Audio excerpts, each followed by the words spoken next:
Masih tetap dalam hadirat Tuhan, kita mau lebih lagi buka hati kita, membawa ucapan syukur kita untuk mendengar perkataan firman Tuhan. Haleluya. Biarlah setiap kita mau percaya bahwa kita punya Allah yang besar. Tiada keraguan dalam setiap kehidupan kita. Amin Tuhan.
Kita mau menyatakan bersama-sama, aku punya Tuhan yang besar, yang telah berjanji dan selalu menggenapi imanku, bersepakat percaya kuasa-Nya, ku terima sekarang kemenangan darimu.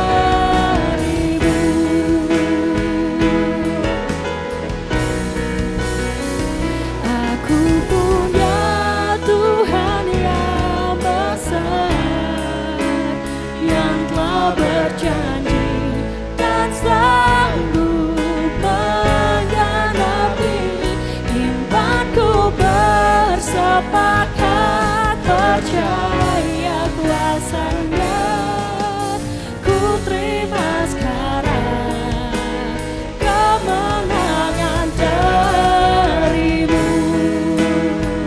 Haleluya. Aku punya Tuhan yang besar, yang telah berjanji dan sanggup menggenapi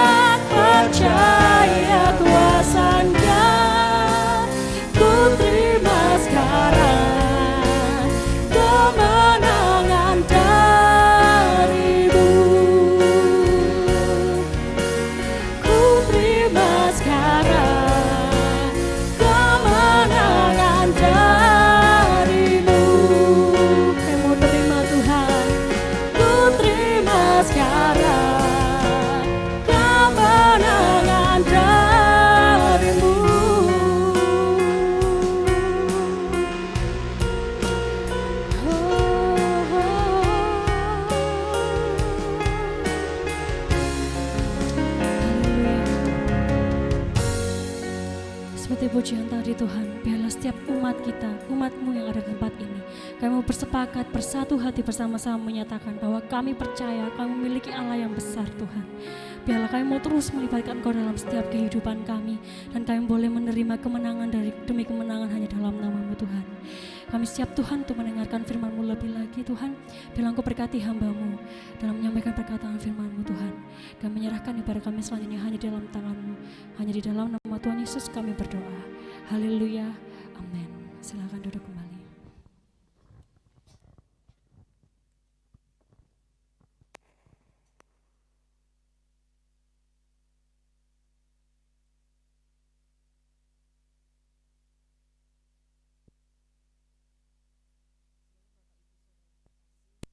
Puji Tuhan, saya melihat merah putih memenuhi ruangan ini, ya. Saya mengajak semuanya untuk berdiri sekali lagi ya. Mari kita semuanya berdiri. 31 September 1945 Soekarno mendengungkan Peki Merdeka. Kita mau sampaikan itu 3 kali dengan arah hadap genggamannya ke sana, ke depan ya. Nggak gini sebenarnya, gini ya. 3 kali, 2, 3. Merdeka, merdeka, merdeka. Terima kasih, silakan duduk kembali. Ya yang khotbah guru sejarah gitu ya, mesti ada unsur sejarahnya disampaikan. Pertahankan kemerdekaanmu, ini judul firman Tuhan pagi hari ini. Kita akan bersama-sama membaca dari Galatia pasal 5 ayat 1. Dari terjemahan baru saya bacakan dulu. Supaya kita sungguh-sungguh merdeka, Kristus telah memerdekakan kita, karena itu berdirilah teguh dan jangan mau lagi dikenakan kuk perhambaan. Tetapi dalam bahasa Indonesia sehari-hari itu diterjemahkan demikian. Kita sekarang bebas sebab Kristus sudah membebaskan kita. Sebab itu pertahankanlah kebebasanmu dan jangan mau diperhamba lagi. Bapak Ibu Saudara yang terkasih, kita semua meyakini bahwa kita adalah orang-orang yang sudah dimerdekakan oleh Kristus. Amin. Sepanjang pujian tadi itu tadi sudah bertemakan tentang kemenangan, bagaimana saya dan saudara sudah dimenangkan oleh Tuhan Yesus melalui pengorbanannya di kayu salib. Kita tidak lagi menjadi hamba dosa, tetapi kita adalah orang-orang yang merdeka secara rohani. Bapak Ibu Saudara yang terkasih, sebagai orang yang sudah dimerdekakan oleh Kristus, kita diperintahkan untuk mempertahankan kemerdekaan itu. Ya, memang ada quotes yang mengatakan lebih mudah meraih daripada mempertahankan, gitu ya. Nah, lalu apa upaya kita untuk mempertahankan kemerdekaan itu? Gitu ya. Nah, hari-hari ini itu saya mengajar di kelasnya Rado, babnya itu sama. Perjuangan bangsa Indonesia mempertahankan kemerdekaan. Saya menyampaikan kepada mereka, ngapain kita harus mempertahankan? Apakah itu masih relevan sampai hari ini? Iya, Bapak Ibu, ya. Iya, betul gitu ya. Maka dalam kehidupan kerohanian saya dan saudara kita semua ya, yang sudah dimerdekakan, maka kita pun harus sesuai perintah Tuhan itu, pertahankanlah kebebasanmu. Berdirilah teguh. Ada upaya, ada perjuangan yang harus dilakukan. Apa itu? Upaya kita untuk mempertahankan kemerdekaan itu adalah hidup dalam kebenaran. Nah, kalau kita mau mempertahankan kemerdekaan kerohanian kita itu hidup dalam kebenaran, maka ada hal yang perlu kita pahami bersama, bahwa hidup dalam kebenaran itu dengan cara menghidupi standar kebenaran firman Tuhan. Lanjut. Mazmur 119 ayat 160 mengatakan, dasar firman-Mu adalah kebenaran dan segala hukum-hukum-Mu yang adil adalah untuk selama-lamanya. Bapak Ibu Saudara yang terkasih, kalau kita dinyatakan tadi bahwa untuk mengupayakan mempertahankan kemerdekaan kerohanian kita, mau tidak mau kita harus hidup dalam kebenaran. Standarnya apa? Saya sebenarnya sudah pernah sampaikan, yaitu kebenaran firman Tuhan. Tidak ada yang lain. Tidak perlu ditafsirkan yang lain, kita tidak perlu buku penafsiran yang lain. Satu-satunya standarnya Pak Didik biasanya ngomong SOP-nya gitu, adalah Alkitab. Karena Alkitab adalah firman Tuhan. Amin Bapak Ibu. Jadi kalau Alkitab itu mengatakan persembahkanlah dirimu sebagai persembahan yang hidup, ya mari kita lakukan itu. Kalau firman Tuhan itu mengatakan kasihilah Tuhanmu dengan segenap hatimu, segenap jiwamu, segenap akal budimu, ya kita laksanakan itu. Kasihilah sesamamu manusia seperti engkau mengasihi dirimu sendiri, ya kita laksanakan itu, gitu ya. Sebenarnya hukum-hukumnya Tuhan itu yang dituliskan dalam Mazmur 119 ayat 160 itu kalau pada perjanjian baru itu 2 sudah. Yang saya tadi sudah sebutkan. Kasihilah Tuhan Allahmu dan kasihilah sesamamu manusia seperti engkau mengasihi dirimu sendiri. Dari 613 hukum yang disampaikan oleh Tuhan kepada bangsa Israel itu dirangkum menjadi 10 saja. 10 hukum perintah Tuhan. Yang kemudian oleh Tuhan Yesus dirangkum lagi menjadi 2. Dan itu pun sebenarnya Bapak Ibu, kasihilah Tuhan kayaknya gampang ya mengasihi Tuhan dan mengasihi sesama. Tapi dalam pelaksanaannya sulit. Apalagi kalau sesamanya itu menjengkelkan kita. Kalau sesamanya itu ngregetno hati kita, menyakiti hati kita. Kayaknya mungkin kita akan mengatakan, Tuhan kalau saya harus mengasihi Tuhan, oke, saya bisa. Tapi kalau mengasihi sesama saya yang menyakiti saya, kayaknya nanti dulu deh Tuhan. Gak ada seperti itu Bapak Ibu. Kalau kita mau mengupayakan kemerdekaan rohani itu menjadi milik kita terus dan terus dan terus, maka kita mengupayakan kita hidup dalam standar firman Tuhan. Gak ada standar firman Tuhan yang bagus, yang baik saya pilih, yang gak baik saya emoh untuk melakukan. Gak ada seperti itu Bapak Ibu. Amin Bapak Ibu. Waktunya cukup singkat, saya diberi waktu hanya 20 menit saja supaya lebihnya lomba-lomba gitu ya. Nah ada lomba makan kerupuk, ada itu nanti ya. Baik, kita lanjutkan ya. Lalu apalagi yang harus kita pahami? Bapak Ibu, ternyata hidup dalam kebenaran itu memerlukan perjuangan. Kemarin sebenarnya saya sudah menyiapkan ini dulu, baru kemudian saya sudah mengirimkan kepada tim media, kepada Pak Yoga, lalu muncul di grup itu pesan gembala. Lalu saya ngomong, loh Pak, saya itu loh firman Tuhan, saya itu, katanya Pak Tono. Ya baguslah, itu kan berarti sehati gitu ya. Ya itu sama berarti pesannya dari Tuhan kepada saya, Bu Gembala dan Pak Gembala gitu ya. Nah, Bapak Ibu Saudara yang terkasih, hidup dalam kebenaran itu memerlukan perjuangan. Bangsa Indonesia itu 80 tahun merdeka. Nanti 17 Agustus kita memperingati kemerdekaan yang ke-80.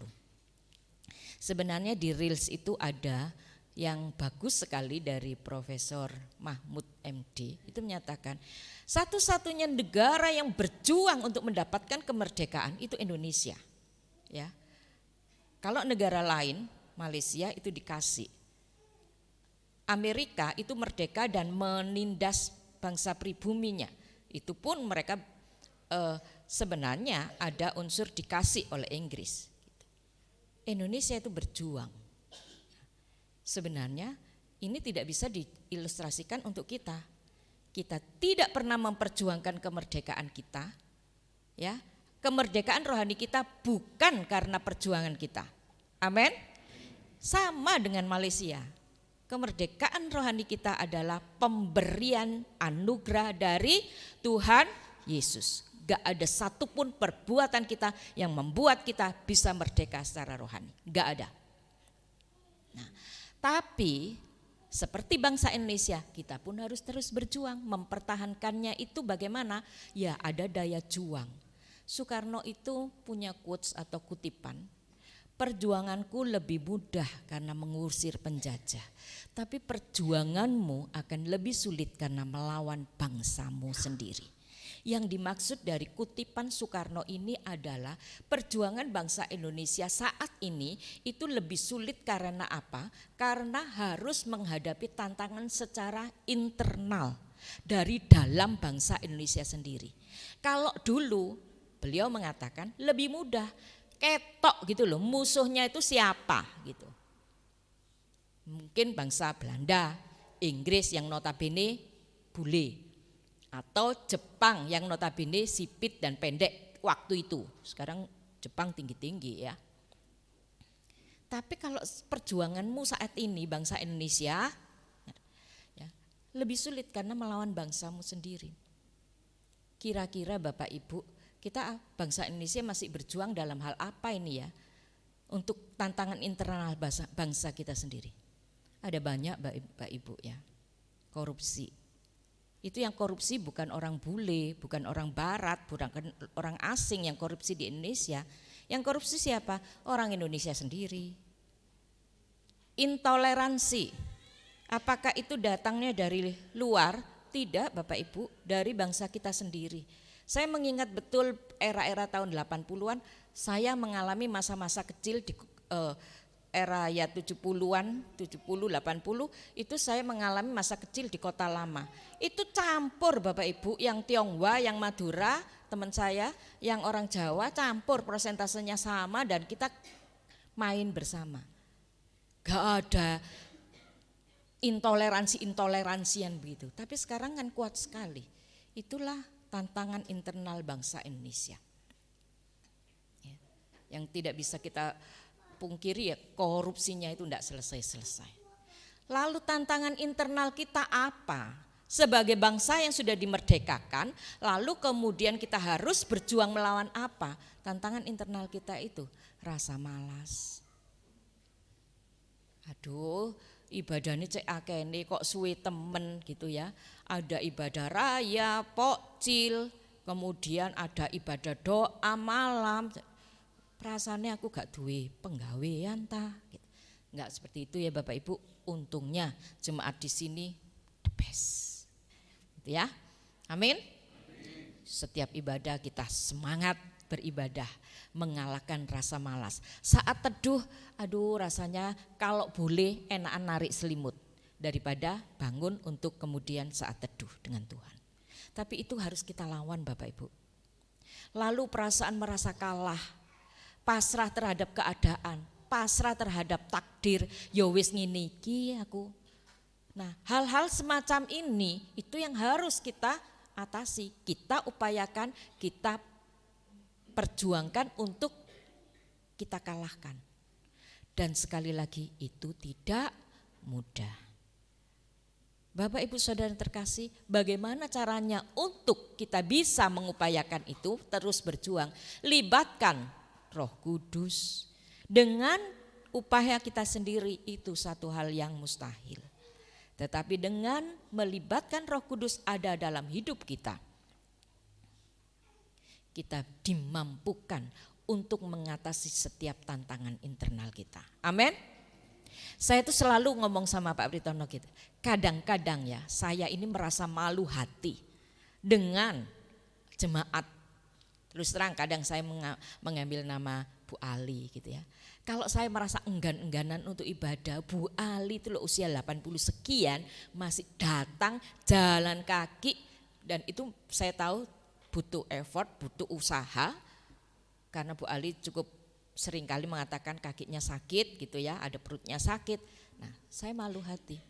Lalu saya juga mengatakan kepada Pak Britono setelah ada workshop kemarin itu ya, seminar dari WL Singer, saya ngomong sama Pak Britono, saya juga malu hati loh dengan mereka-mereka itu.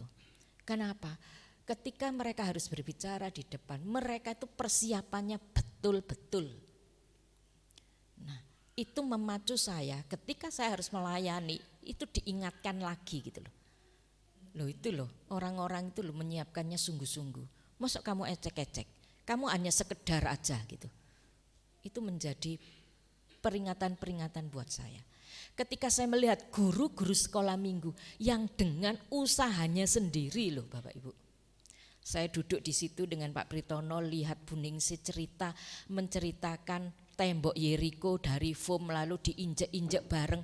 Saya ngomong, itu effort yang luar biasa dari guru sekolah minggu.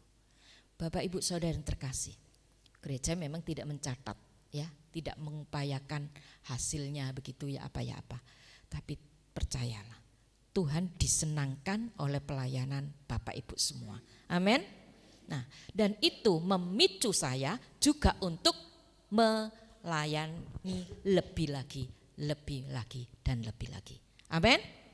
Tuhan Yesus memberkati. Mari saya mengundang, kita akan membacakan ikrar kita. Saya bacakan dulu ayatnya ya. 1 Petrus 2 ayat 16. 2, 3.